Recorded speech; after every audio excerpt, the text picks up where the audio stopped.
o que ele vai falar, eu acredito que seja de uma importância muito grande para muitos tempos ainda aqui na Terra, das perseguições aos médiuns. A gente sabe se ler, a gente vai saber. Isso vem desde o Velho Testamento que acontecia. As verdades que ele vai colocar vão estar nos slides e vai dar para compreender muito bem. Eu peço, eu não vou apagar as luzes que a gente costuma apagar, né? Ao nosso Senhor Jesus Cristo, que neste momento possa estar em cada coração presente. E que os seus guias espirituais também estejam. Inclusive o momento espírita que eu mandei de ontem era sobre os anjos de guarda, que cuidam de nós durante todo o nosso tempo, desde o momento da nossa criação. Então, em nome deles, nós vamos agradecer. Podemos estar aqui hoje na presença de nosso irmão Fernando, que é a espiritualidade benfeitora desta casa, e a que convive com ele e que trouxeram ele, estejam do lado dele neste momento, dando-lhe apoio e segurança, que é o mais importante na emoção que se vive nesse momento. Portanto, Senhor, lhe agradecemos nesse instante. Podemos viver mais esse momento de comunhão e alegria por estarmos reunidos. Obrigado a todos e damos por iniciada a vossa exposição doutrinária. Fica à vontade. Boa noite. Boa noite. Só tirar daqui que eu vou acabar batendo.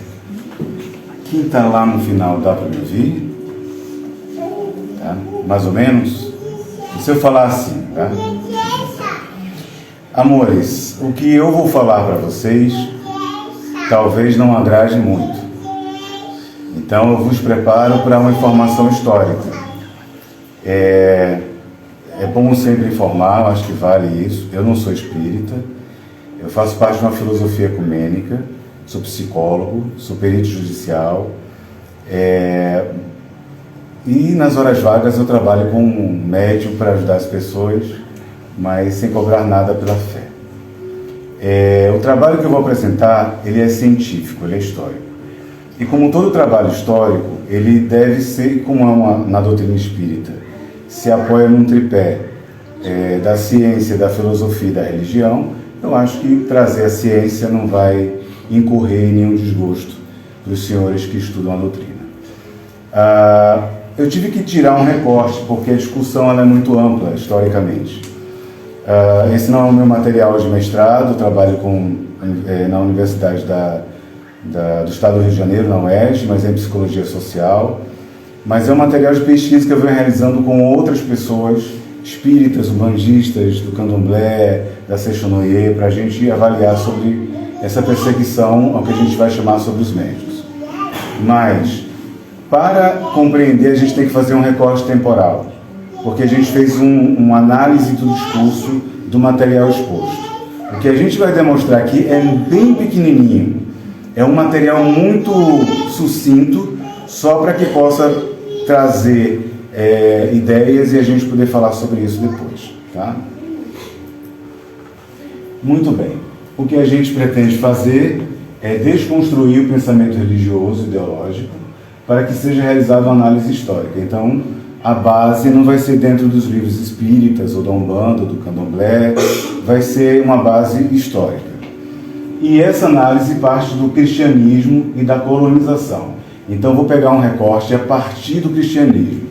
Só para nós entendermos, na época de Jesus não era chamado cristianismo. Pelo contrário, inclusive nem era religião. Inclusive Jesus nem publicou ou iniciou qualquer religião. Então, o cristianismo, depois da morte de Jesus, era considerado uma seita. Só foi considerado religião com o catolicismo, que é romano e se apropriou da ideia de Jesus para que pudesse ter uma religião com fundamento e tudo que a gente conhece deles até o momento. Então, a gente vai pegar esse recorte do cristianismo para cá, para entender um pouco das perseguições. Porque a gente acredita que essa análise afeta os corpos e a utilidade dos médiuns, como eles são percebidos. O que nós queremos, eu vou chegar nesse ponto, o que nós queremos trazer aqui é assim. Quando nós falamos de médiuns, no senso comum vai entender o quê? Pessoas que recebem espíritos, que psicografa, que vê, que ouve, que sente. E a gente tem um senso comum do quê? É uma missão, tem que fazer para ajudar as pessoas, lembra de Chico Xavier, lembra daquela coisa que tem que doar a vida para isso, não pode se casar, não pode fazer nada. E muitas vezes é questionado ao médium por que não realiza mais aquele trabalho como se ele tivesse a obrigação de realizá-lo socialmente, seja de cunho moral, seja de um cunho de aspecto religioso. A gente vai desconstruir essa ideia. Pelo menos eu quero tentar trazer para a gente pensar sobre isso, com todo respeito. Muito bem. A gente vai fazer um recorte do cristianismo católico, mas antes se falava sobre médios, não vou nem falar de Moisés, nem de nada. Existe um clássico, que é o Édipo Rei. Eu não sei se vocês já ouviram falar dessa peça de Sófocles, que é o Édipo Rei. Alguém já ouviu falar? Já? Ficou conhecido com Freud. E a peça é mais ou menos assim. Chega um oráculo. O que é oráculo? O médium. Mas na época, o oráculo era até uma coisa boa. Todo rei tinha que ter um oráculo. Os grandes guerreiros tinham oráculos, que era para dizer se ia ganhar ou não a guerra, que é para dizer se ia ser bom ou não.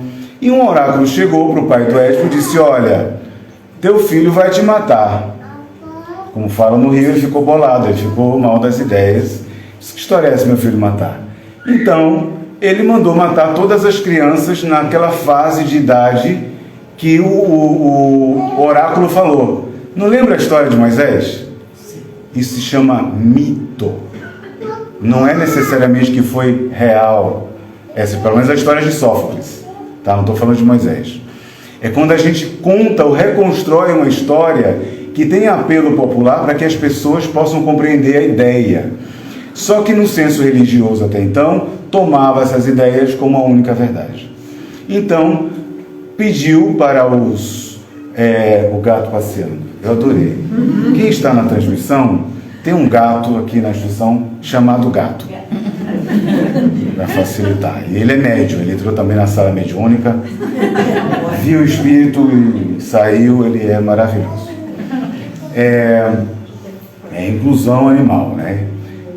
Então, quando o pai do Édipo soube disso, resumindo a história, mandou matar, e aí ficaram preocupados, colocaram o Édipo num cesto, foi no rio e foi criado por outra família. Resumindo a história, ele cresce sem saber quem é a mãe e se apaixona pela mãe dele e se casa com a mãe. Aí numa guerra ele mata o rei, que era o pai.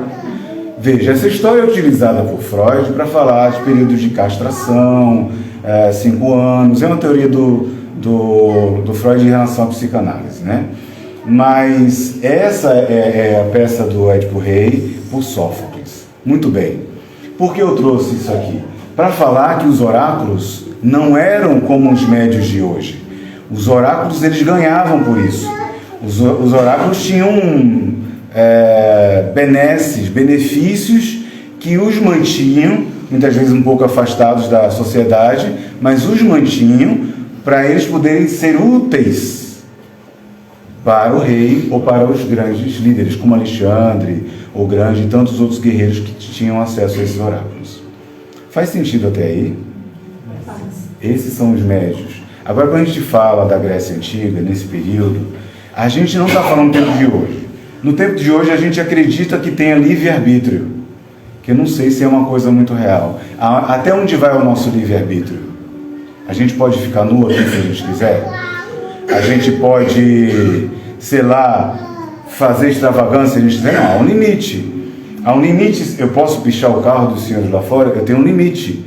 Então, livre-arbítrio é uma ideia muito conveniente para dizer que a gente pode escolher até um determinado ponto. Mais que isso, nós não temos livre-arbítrio. Eu tenho livre-arbítrio de chegar na hora certa no centro espírita. Aqui na casa, eu tenho como pegar o ônibus ali na Palhoça, chegar... Tem ônibus da Palhoça para cá, não tem? Então, quando chegar, vou chegar na hora certa. Mas se o motorista passar mal, Se alguém bater no ônibus, será que depende da gente todas as coisas?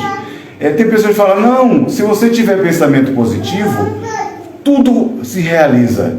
Então, por favor, vão até a avenida principal, fiquem na frente de um carro a 100 km por hora e pensem positivo para ver se ele para. Vai parar? Talvez não. Não é sobre exagerar todas as coisas. Então, naquele momento da Grécia Antiga não tinha livre-arbítrio. As pessoas só cumpriam uma vontade coletiva dada pelos deuses. Tanto que em algumas outras peças, vamos mostrar assim, que a pessoa até chegou a matar outra pessoa, mas não por maldade, porque era a vontade dos deuses. Então não se falava de livre-arbítrio, não de liberdade.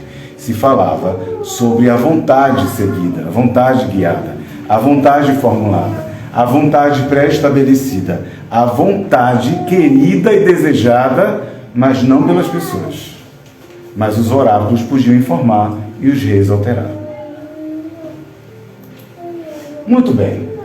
Aí a gente tem uma ideia dos oráculos. Vamos falar agora sobre a questão do cristianismo. Com todo respeito ao catolicismo, mas vamos pensar assim. As maiores perseguições aos médios ocorreram depois do advento do cristianismo católico. Por quê? Porque é a instituição. Porque é a instituição que, inclusive, eu posso falar isso porque é histórico, patrocinava guerras. Muitas guerras foram patrocinadas, do Império Otomano e tantos outros, eu poderia citar aqui, foram patrocinadas com dinheiro da Igreja Católica. Isso não é julgamento, isso é histórico. Então, por que eram patrocinados essas guerras? Para que pudesse ter mais territórios, mais poder e liderança. E, de uma forma estratégica, criou suas próprias leis dentro do Vaticano. Bem, se tem próprias leis, eu posso fazer o que eu quero, como na sociedade. Eu tenho a polícia, eu tenho o Ministério Público, eu tenho o juiz, então eles poderiam criar suas próprias regras de perseguição. E se a ideia era cultuar Jesus, Deus, a Santíssima Trindade, se a ideia era falar que Maria era imaculada, eu não poderia ter médiuns, que normalmente eram mulheres, na sua grande maioria, inteligentíssimas, na Idade Média, dizendo coisas que as pessoas poderiam ouvir ou se sentir inspiradas a seguir, que fossem contrárias às ideias da Igreja Católica. Então, foi quando começaram as perseguições, culpabilizando esses médiuns como bruxas e como ato de heresia. Eis que começam as perseguições, mas legalizada, podia fazer, porque podiam matar em nome de Deus, podiam queimar em nome de Deus, podiam perseguir as mulheres em nome de Deus. É assim que se inicia. E olha, isso inicia uma ideologia muito poderosa, porque nessa ideologia, observem bem, eu não estou falando de uma religião, estou falando de uma questão histórica, tá? Fatos históricos. Quando eu implemento a ideologia na sociedade, é muito difícil tirar, porque essa ideologia era assim: para que eu seja uma pessoa boa, eu tenho que seguir as regras dessa igreja, a vontade de Jesus, a vontade de Deus, que essa vontade era dada pela Igreja Católica. E se qualquer pessoa demonstrasse um sinal de um dom, se não fosse reconhecido pela igreja, como aconteceu com as crianças quando viram Fátima em Portugal, elas estavam praticando heresia e elas seriam mortas, poderiam ser mortas. E isso foi passando com uma força muito grande através do tempo. Se vocês quiserem perguntar, discordar, fiquem à vontade, tá? Quiserem dizer alguma coisa. Aí, só para ler, para reforçar essa informação, a perseguição à bruxaria se tornou um mecanismo efetivo da Igreja Católica que contava a legislação e literatura a seu favor. Barreiros 2020, está aí a citação científica. Muito bem. A gente chega num período, aí a gente começa agora a apertar o cerco. O pessoal às vezes não gosta. Vou até andar, vou sair aqui da imagem um pouquinho. Agora que pensemos sobre isso. Quando a gente chega no século XIX, no boom da intelectualidade e da ciência na Europa, O que é que permeia e atravessa toda a perspectiva científica na Europa? O darwinismo, a teoria da evolução, a teoria de que aqueles que estivessem mais aptos, fortes, os seres, eles suportariam, sustentariam e continuariam vivos. E os seres mais fracos morreriam. Essa é a teoria da evolução que a gente conhece. Veio um cara chamado Spencer e disse, olha, não é só a evolução dos seres, mas é uma evolução social também. Ou seja, existem sociedades que são mais poderosas que outras e naturalmente essas sociedades vão ganhar, crescer, suportar, continuar e as mais baixas não. Mas quando eu falo no século XIX, eu estou falando de muita invasão ainda. Desde a época de 1500 foi seguindo. Invasores que foram dados o nome de colonização. Que a gente sabe que Portugal não descobriu o Brasil. Ele se apropriou indevidamente do Brasil. Mas quem é que fazia a colonização? Eram jesuítas e católicos sobre a égide da igreja, que dizia o seguinte, que aqueles seres que eram negros e os índios eram almas que precisavam ser evangelizadas, catequizadas, ter uma informação, que esta informação iria ajudá-los a ser salvos no céu. E isso destruiu o que nós conhecemos como sociedade hoje no Brasil. Permitiu o estupro, permitiu a escravidão, permitiu todo tipo de maldade, aproveitamento dos indígenas. Então, isso também é patrocinado ou participado pela Igreja Católica. Nesse momento, o que é que o Spencer fala? Existiam excursões, inclusive, que alguns cientistas passavam pela Amazônia para tirar foto dos índios nus e dos negros que chegavam ao Brasil, para dizer, tá vendo, são inferiores. Gente, não faz muito tempo que negros que tivessem algum tipo de especificidade corpórea diferente, o bumbum, o seio, o rosto, eram expostos na Europa em museus como um tipo de excentricidade, como um tipo de animal que evoluiu excêntrico. É duro falar isso, mas é verdade. Então, Spencer colocou como que a raça negra, como que os índios e todos aqueles que perdiam nas guerras eram seres inferiores. Mas, Fernando, o que isso tem a ver com a mediunidade? Quando eu falo de médium, eu falo de corpo. Corpo não é corpo, homem, mulher. Quando eu falo de corpo, corpo é assim, é de objetificação. É quando, veja, não estou falando de machismo, feminismo, eu não vou entrar nessa discussão ideológica, mas quando você vai à praia e um homem observa na mulher apenas o corpo, isso se chama objetificação. Ela é a parte de um corpo que lhe interessa para a utilidade. Ela não é uma mulher. Ela não é o que ela construiu na sua subjetividade. Ela não é o que ela estudou, o que aprendeu. Ela é um corpo. Então, essa objetificação foi feita para os negros, para os índios, cada um com a sua proporção, gravidade, mas também para os médios.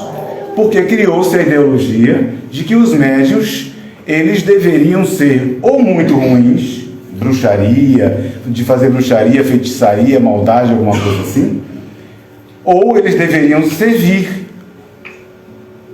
a causa da igreja. E aí os médios que serviram a causa da igreja se transformaram ou em santos ou em algum tipo de vincular como uma atividade de dom dentro da igreja. Hoje atribuída a pentecostal e a outras religiões também. Então, um médium, até esse momento, eu vou colocar aqui a frase, olha, de Bezerra, 2019. Tá tudo bem até aí, gente? Tá chocando ninguém não, né? Ah, que bom.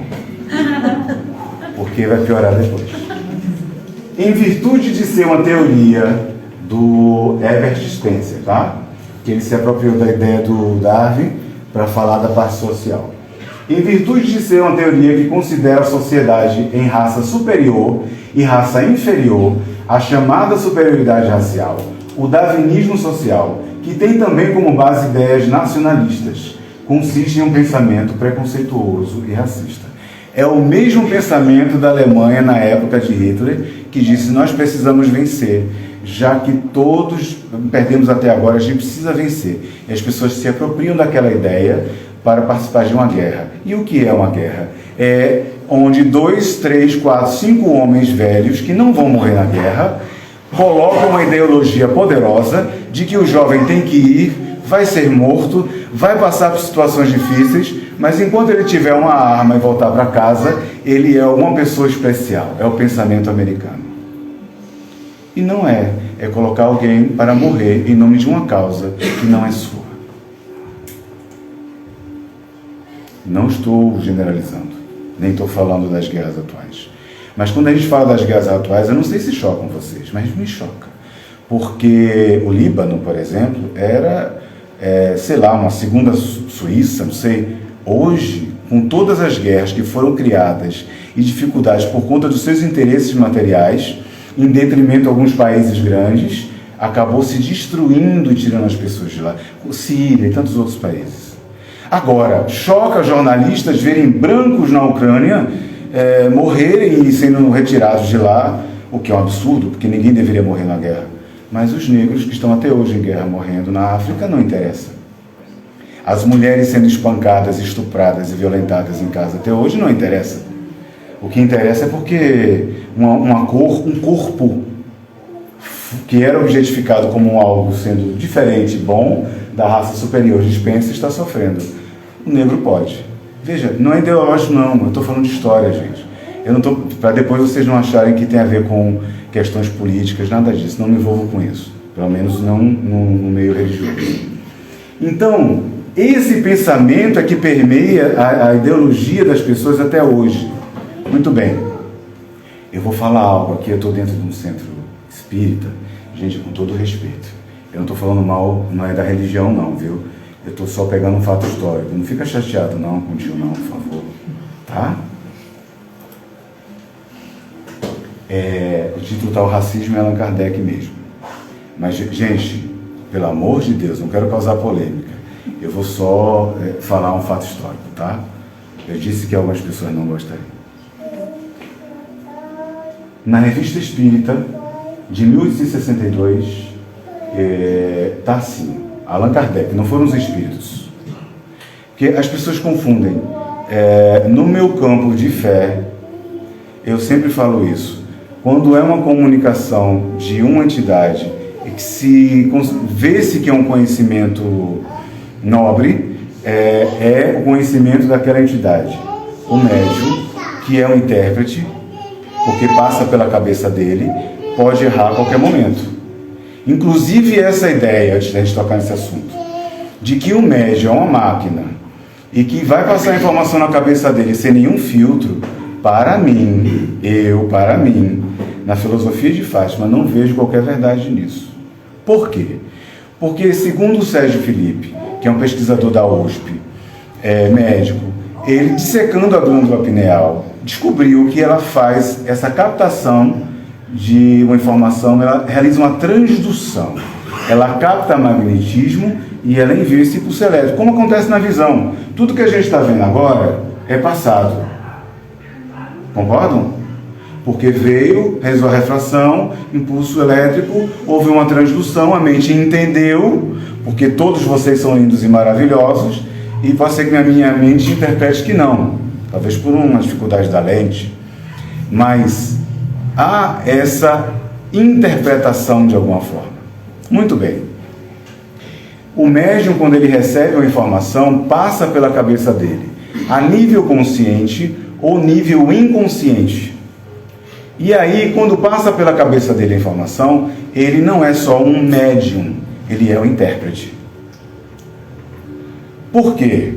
Uma pessoa que for homofóbica e vira uma carta de, por exemplo, 2 rapazes que eram namorados ou casados, e um dos rapazes desencarnou, e o rapaz escrever, e se ela for homofóbica, nunca a carta vai ser assim: eu te amo, meu amor, eu gostaria de lhe beijar, de lhe abraçar e tal.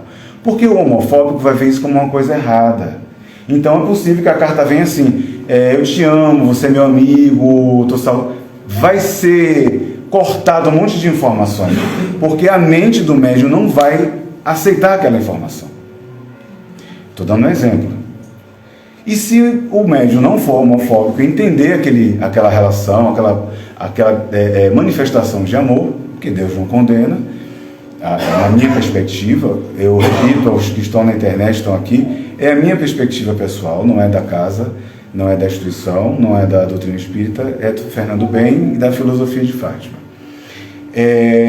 Então, quando não há esse tipo de homofobia, a interpretação vai ser outra. Como a própria linguagem. Qual o problema de vir palavrão numa carta psicografada? Se o adolescente só falava palavrão, qual o problema de vir palavrão?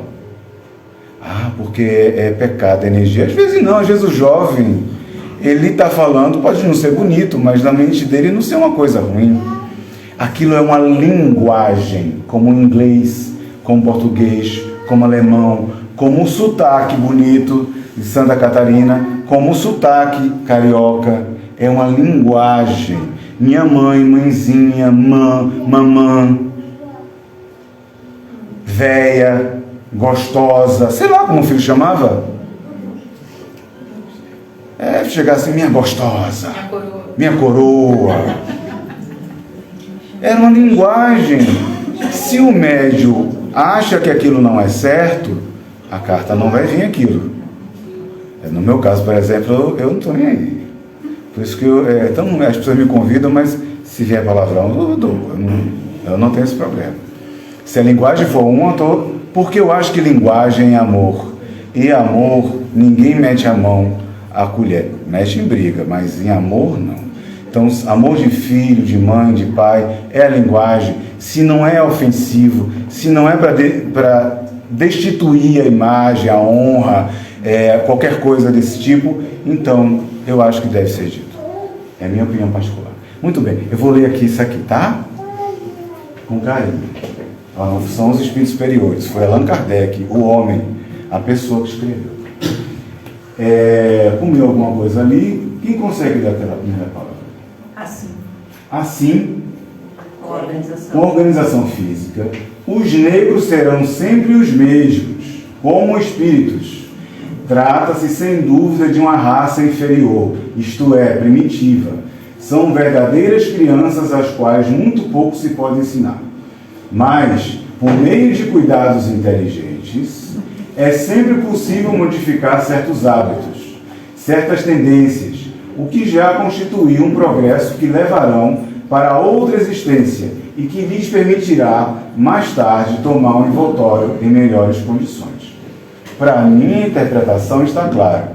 Nesse texto, para mim que eu estudo análise do discurso, tá? Na universidade, para mim está claro, não tem nenhuma sombra de dúvida que alguém está dizendo que o negro vai permanecer o mesmo e ele só vai evoluir quando ele reencarnar novamente. Ele está dizendo que o negro é inferior. Trabalhando em sua melhoria, trabalha-se menos pelo seu presente que pelo seu futuro. E por pouco que se ganhe, para eles é sempre uma aquisição. Cada progresso é um passo à frente, facilitando novos progressos. Allan Kardec, 1962, e aí está dizendo sobre o que se destina. O que é, ao meu ver, como historiador, a doutrina espírita, uma das religiões mais lindas que existe no mundo, pautada... Por exemplo, você sabe o nome das médiuns que receberam a codificação espírita? Não? Por que será? Mas Allan Kardec, a gente sabe o nome. Hippolyte Léon Denis, a gente sabe. Léon Denis, a gente sabe. Alexandre Kazakov, a gente sabe. É porque os médiuns, Ruth Jafé, Hermance Dufour, Irmãs Baldin, que foram as médiuns que receberam a codificação que vocês conhecem, que a gente conhece. Eu li. Médiuns de 14, 15, 18 e 21 anos, respectivamente. Adolescentes. Mas, se eu estou falando de uma ideologia naquela época que defende a ideia de que os médiuns são corpos de utilidade, que há um machismo, que a mulher é um corpo de utilidade, Eu não vou permitir que seja divulgado esses nomes e ainda vou dizer mais, para não dar vaidade e ibope aos médios. Mesmo a irmã Silfor ter recebido, a Ruth Jafé, por exemplo, a irmã Silfor, que recebeu Joana d'Arc por ela mesma.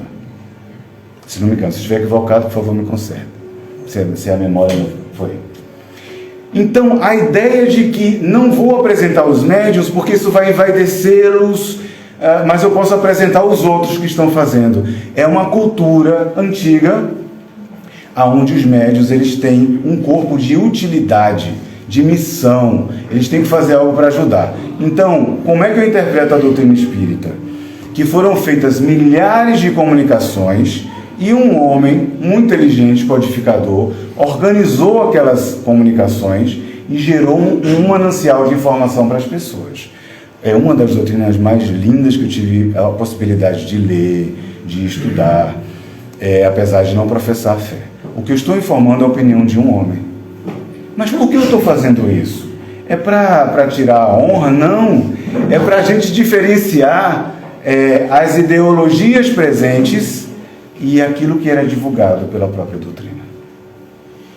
Eu não sei se eu consigo ser claro, mas assim, a gente concebeu o médium por uma questão religiosa. A gente vai nas palestras, se repete as informações, se repete como mantra. Então um médium é objetificado para cumprir aquele papel. Ele tem que ser um Chico Xavier. Ele tem que sorrir como Chico Xavier. Ele tem que andar como Chico Xavier. Já viram os médios? Diz o cara é porreta, mas ele está andando assim. Já vi? Que é para mostrar paz. O cara não pode gostar de rock, não? Hein? Um Sepultura de vez em quando? É gostoso, é bom. Aí não pode gostar de tomar um vinho de vez em quando? O problema da ideologia, ao meu ver, historicamente, fugindo do campo religioso, é que se torna um discurso hipócrita. Nós acabamos esquecendo um monte de coisa para observar um fato. Dentro das perseguições, há pessoas que realizam maldade? Claro! Da mesma forma que eu tenho um respeito pelo trabalho da corporação da polícia, principalmente civil, como perito judicial, eu vejo o trabalho, eu acho a coisa mais linda, mas eu achar que não tenha policial corrupto, eu admiro o trabalho de tantos outros psicólogos como eu, mas eu achar que não tem um psicólogo corrupto, achar que não tem um médium corrupto, claro que tem. Vou dar um exemplo, sem citar nome, claro. Em Lorena, um médium, ele foi preso, acho que 3 vezes, pude conversar com uma colega que é da Justiça de São Paulo. Na última vez, ele foi preso por cárcere privado. Ele pegou a esposa, você sabe que é cárcere privado, então a esposa lá, bateu, trancafiou ela. Em um momento, a esposa conseguiu ligar, a polícia pegou ele e foi preso. Primeiro tentou dizer que tinha problemas de esquizofrenia e depois a própria mulher tirou a queixa. O que eu acho lamentável, porque certas situações têm que passar por suas corrigendas devidas. E não estou aqui criando papel de juiz, é uma opinião particular. Muito bem. Mesmo sabendo do crime, que havia sido uma vez, foi fichado por usar arma indevidamente, atropelar uma criança bêbado e etc. Mesmo num cárcere privado, mesmo agredindo violentamente a sua esposa, se tornou público a informação por fato. Não é denúncia. Denúncia, eu posso chegar aqui, olha, a irmã está traficando tomate e aí vem a polícia e prende ela, sei lá. É uma denúncia, até que se prove o contrário. Eu não estou falando isso. Estou falando de constatação dos fatos. Esse médium voltou a psicografar e lota. Cadê a sororidade? A sororidade feminista. Sabe por quê? Porque ele é um objeto cumprindo um dever. Eu quero a minha carta. Dane-se se ele arrebentou na porrada uma mulher. Contanto que a minha carta chegue. Ah, mas ele é médio, independente disso, os espíritos podem vir? Claro! O espírito nos julga? É óbvio que sim. Mas eu estou colocando de uma forma mais contundente o quanto nós esquecemos os fatos das coisas para que nós obtenhamos aquilo que a gente quer, porque tem que ser a carta e do jeito que a gente quer, e não interessa como seja, aonde seja. E eu digo mais, as pessoas ainda pagam para ter carta psicografada, o que é mais absurdo ainda.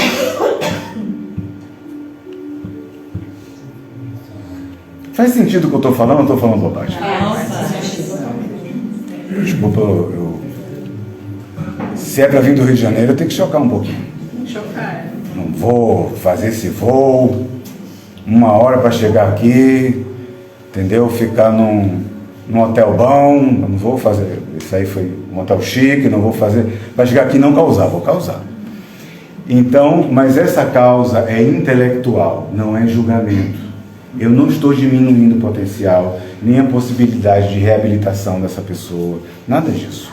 Eu estou querendo causar um pensamento, a gente pensar sobre isso, a gente questionar sobre isso, para que as coisas possam fluir. Muito bem. Esse é o pensamento de um homem, que hoje, eu tenho certeza, não estaria assim, porque a ciência não conflui com essa perspectiva de Spencer, de jeito nenhum. O negro não é limitado, muito pelo contrário, houve sim uma construção de racismo poderosa que é até hoje, e tem que ser dito isso também nas casas religiosas, e a ciência não participa, não é cúmplice desse tipo de discurso e debate. Pois bem, Fernando, você poderia trazer alguma coisa que ilustrasse, mesmo que inicialmente, que houveram outros médios fazendo outras coisas, mas que não é... Eu acabei de dar um exemplo. Estou numa casa espírita onde nós não sabemos o nome dos próprios médios que receberam os livros da codificação. Bem, mas tiveram outras coisas? Tiveram. Muitos apagamentos históricos. Esse é um caso muito emblemático. Essa médium aqui, que é a Beatriz Quimpavita, é na época da Guerra do Congo, da Bélgica, violentíssimo. Ela chegou, na cabeça dela, e falou o seguinte, é uma construção, a linguagem. Eu morro na sexta e ressuscito na segunda. E quando eu morro na sexta, quer dizer, ela dorme, mas na cabeça dela morria. Quando ela morria na sexta, ela via Jesus. Pasme, Jesus para ela era negro. O que me faz muito sentido. Porque quando Jesus saiu fugido, gente, para a África, para o Egito, África, a gente sabe que a predominância é negra. Se eu quero fugir para esconder um bebê branco, eu não vou levar para a África. Faz sentido para vocês? Eu vou levar para, sei lá, Alemanha, sei lá o que tinha lá perto, Israel, sei lá. Eu sou péssimo em geografia. Luísa, você conhece? Não. Eu não vou levar para um lugar que tem... Eu vou levar para um lugar onde possa ser escondido. Então me faz todo sentido que Jesus fosse, se não fosse negro, retinto, mas fosse com a pele mais escurecida. Me faz todo sentido. Muito bem. Mas ela falou que Jesus era negro. A igreja não gostou. Se arretou, ficou bolada na maionese. Saiu lá de Roma, da Itália, conversou com o pessoal da Bélgica e disse, vamos para o Congo perseguir essa mulher que está falando que Jesus era negro. Jesus era branco, do cabelo claro, dos olhos azuis.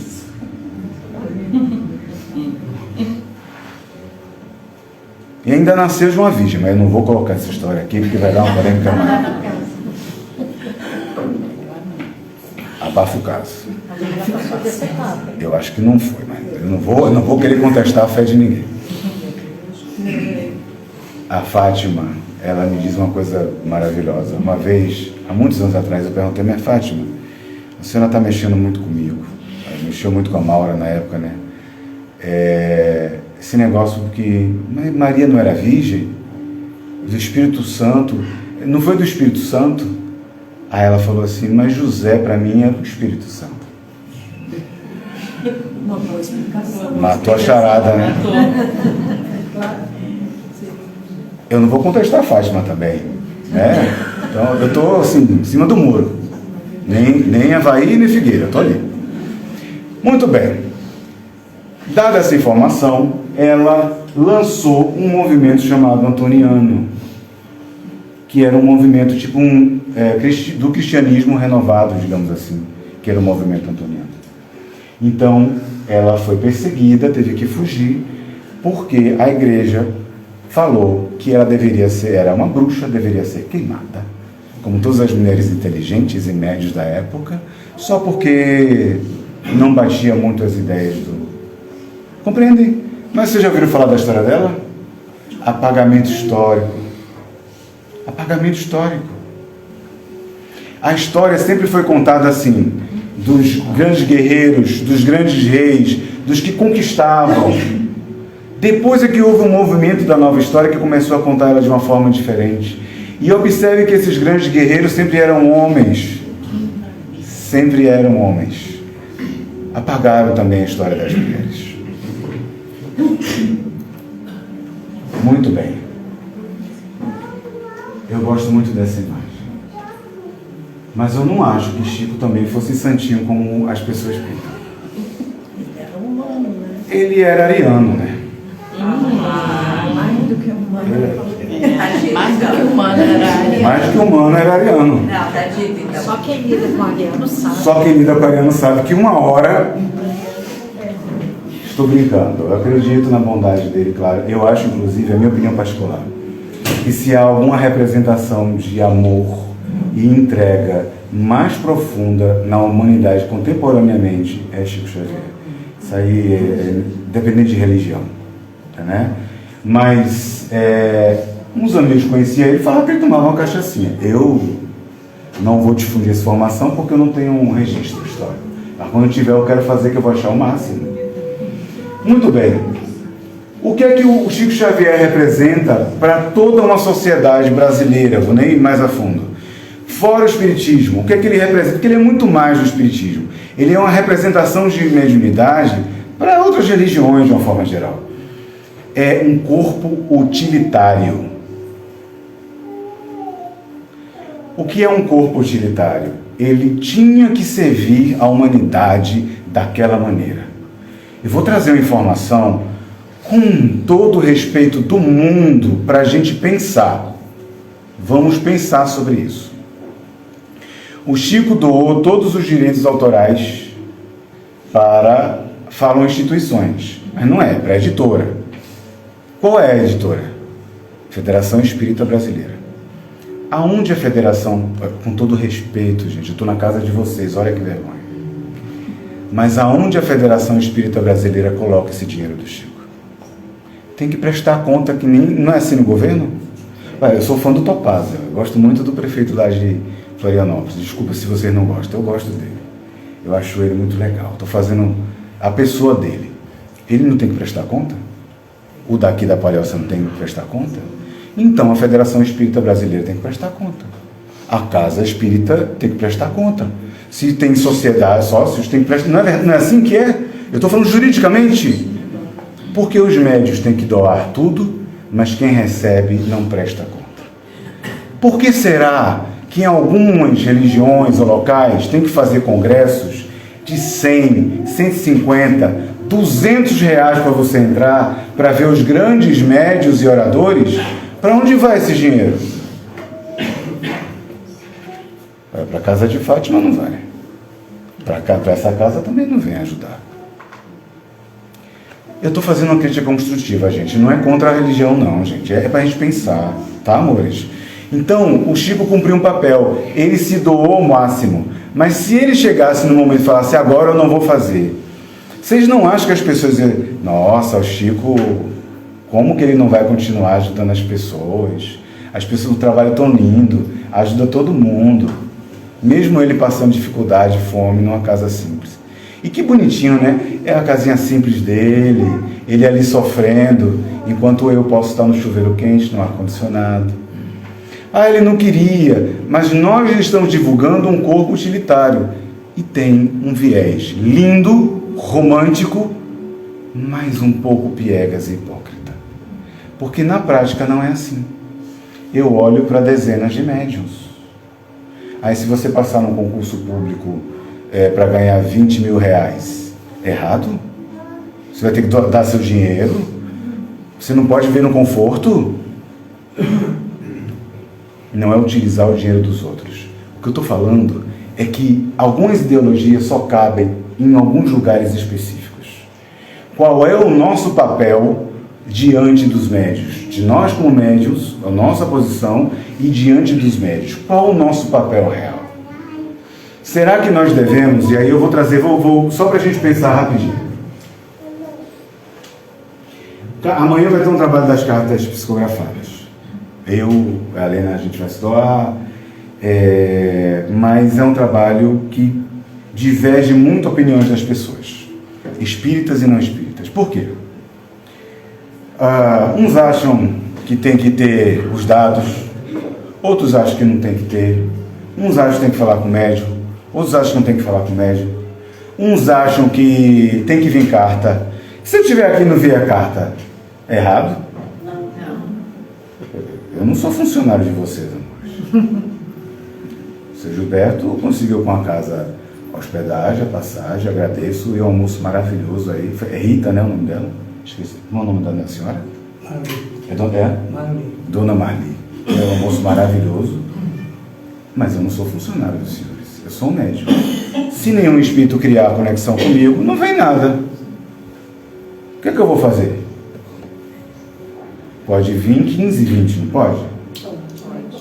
Pode vir com dados específicos, pode vir com nada.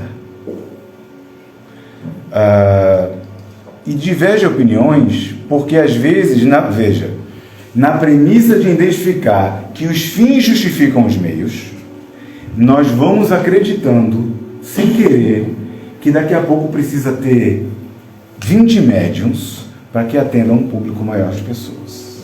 Então nós industrializamos, nós criamos uma industrialização do trabalho mediúnico para cumprir uma demanda de quantidade e não de qualidade. Faz sentido ou não? Eu quero receber carta. Eu nunca recebi uma carta psicografada. 30 anos de mediunidade, eu adoraria. Eu tenho certeza que todos aqui adorariam receber. Mas a gente tem que pensar sobre a questão desses médios, e eu vou trazer uma coisa que mexe mais ainda mais para a gente pensar. Além da dor do luto, fugindo à questão mediúnica, além da dor do luto, nós temos também questões psicológicas, nós temos questões de caráter, nós temos outras questões envolvidas.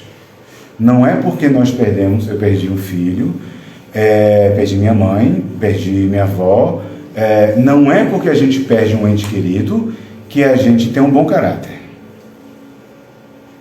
Não é porque a gente perde um parente que a gente deixa de ser infantil. Aí eu não recebi minha carta. Vou falar mal para todo mundo. É tudo mentira. Mentira. Pegou na internet. No Facebook, que ninguém usa mais. Pegou no Facebook. No Instagram. No... Não, foi naquele safadeza. No OnlyFans. Foi lá na safadeza. Os jovens estão com essa safadeza agora. E eu divulgando lá na Casa Espírita. Corta aí, por favor. Porque a infantilidade faz com que o fato de eu não receber aquilo que eu acho que eu mereço, e naquela hora, e naquele momento, eu devo destituir todo um trabalho sério, de todos os trabalhadores da casa, de tudo que foi organizado sempre todinho, porque eu não recebi.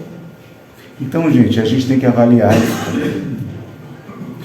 O processo, antes da gente concluir a palestra, para não tomar o tempo de vocês, mas o processo da busca das cartas tem que ser também maduro. Olha, uma vez eu estava no aeroporto fazendo uma conexão, indo para Curitiba fazer uma reunião. Não, minto, eu estava em Curitiba e a reunião era em Lages, eu estava fazendo uma conexão. E eu estava sentado com um casaco mais simples, com marmitinha que eu levo, porque é muito caro no aeroporto, nas viagens, e passou uma mulher. Achei ela bonitinha. Tá, linda. Aí eu estava lá comendo na marmita e eu olhei para ela com o meu olhar sedutor.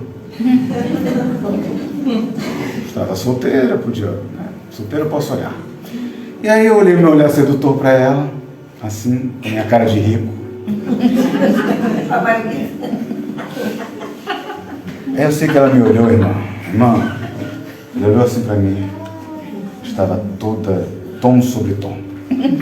Cinza, preto, o cabelo brilhava de loiro. A gente estava junto. Tom sobre tom. Olhou pra mim assim, os pés na cabeça. Cima e embaixo. Fiz um ar de asco, de ojeriza. Estava vendo a coisa mais destruidora do mundo. Andou, foi lá pra... Fui sentar no mesmo avião que o meu, que era aqueles do hélice, né? Que vai 2 pessoas, que quase cai, esse aí quase cai, esse aí vai mais baixo. Foi no mesmo avião, a mesma coisa. Vocês acham que eu me senti mal?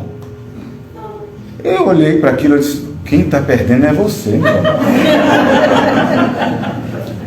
Se Fátima, que é iluminada e linda, fica do meu lado, você que não quer que perca, eu que não vou.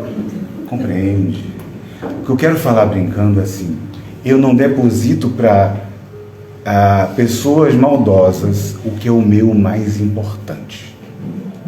Eu não ia beijar na boca de uma mulher que me tratasse mal.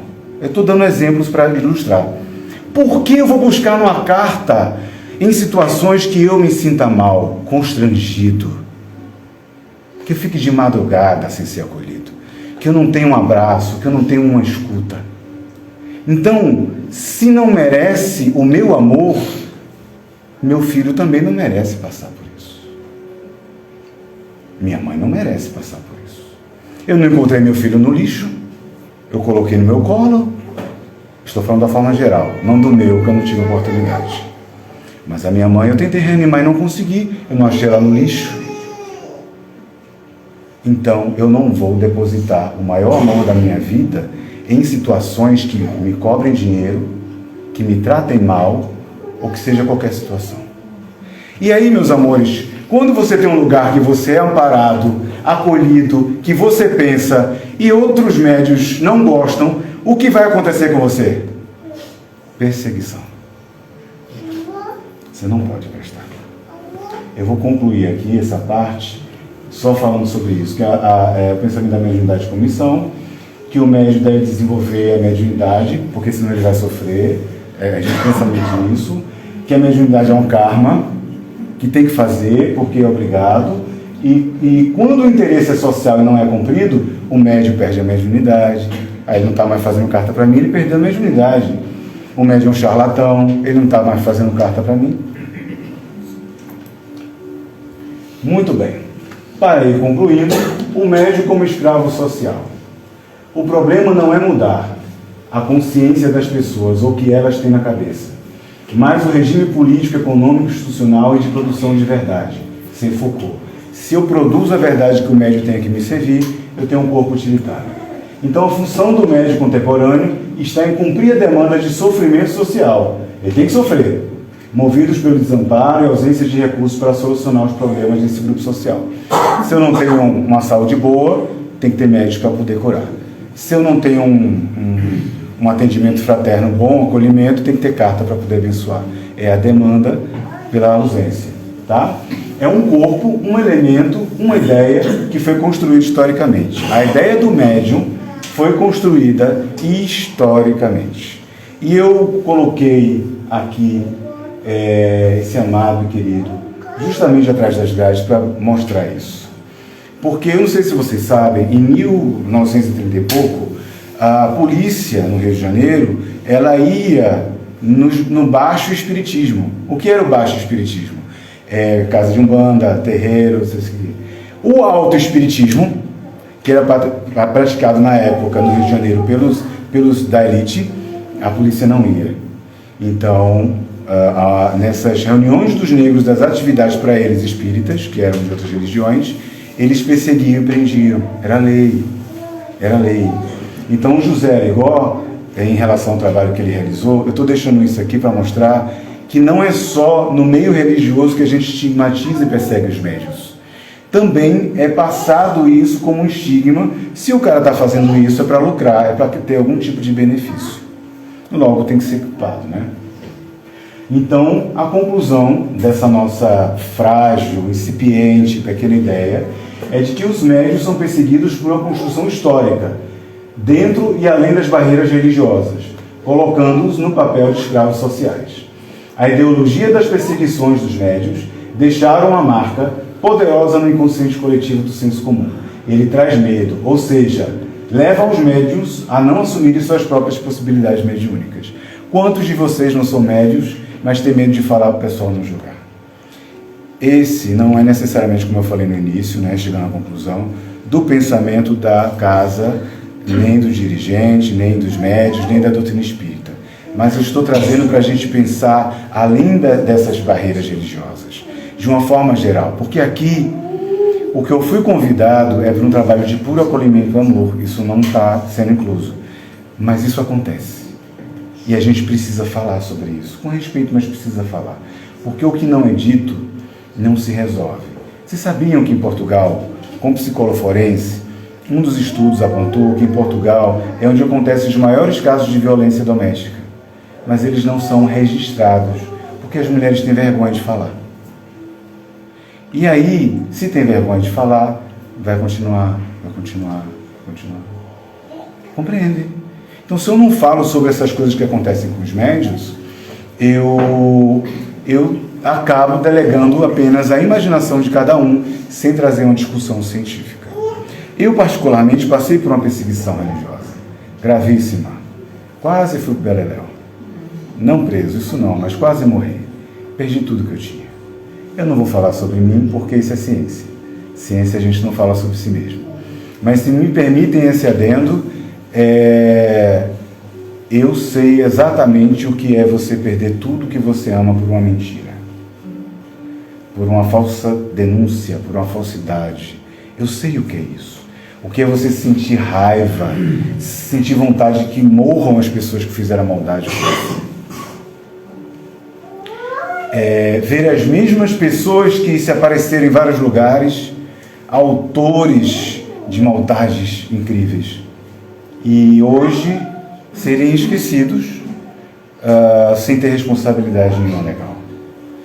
Eu sei o que é isso na pele, mas eu vou dizer uma coisa para vocês. Você tem duas escolhas. Ou você morre com a notícia morta e mentirosa, ou você vive perdoando. Eu escolhi perdoar. Por quê? O mal se resolve pelo próprio mal. Mas o bem que a gente realiza, como falou Chico Xavier, é nosso advogado onde quer que a gente vá. Mas não da forma como as pessoas entendem, porque eu não sou santo. Se quiserem me chamar amanhã para não sei se tem forró aqui, eu vou. Um vinhozinho, eu tomo um vinhozinho também, vou lá. Eu não tenho esse problema. Não é sobre santidade, é sobre o que você tem, o que é que você faz para que os outros se sintam melhores. Então, eu escolhi continuar. Eu escolhi fazer o melhor que eu posso fazer. Eu não posso falar pelo que os outros vão dizer. E vocês? O que é que vocês escolhem viver? Muito obrigado.